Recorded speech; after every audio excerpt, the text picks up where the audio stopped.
Welcome to the Slop Farm. Enjoy the video. In this video, I will explain how to make gelato in an ice cream maker. First, understand that gelato differs from ice cream. It uses less cream and more milk, creating a distinct texture.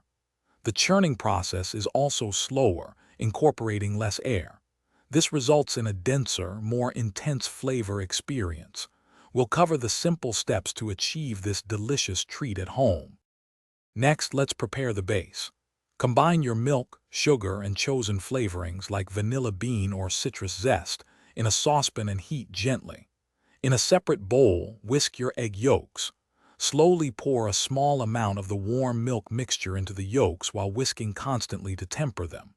Then, add the tempered yolks back to the saucepan and cook until the mixture thickens slightly, reaching approximately 170 degrees Fahrenheit.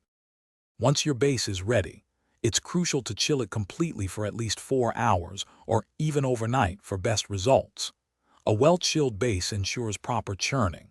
Then, pour the cold mixture into your ice cream maker and churn according to the manufacturer's instructions, typically for 20 to 30 minutes, until it reaches a soft serve consistency.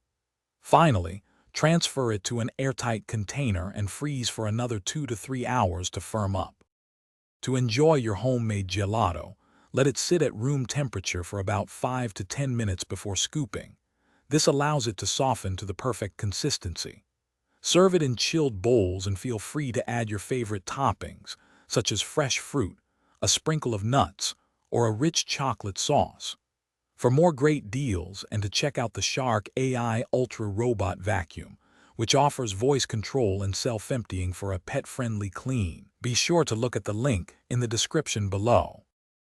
Thanks for watching. Consider subscribing if we helped you today.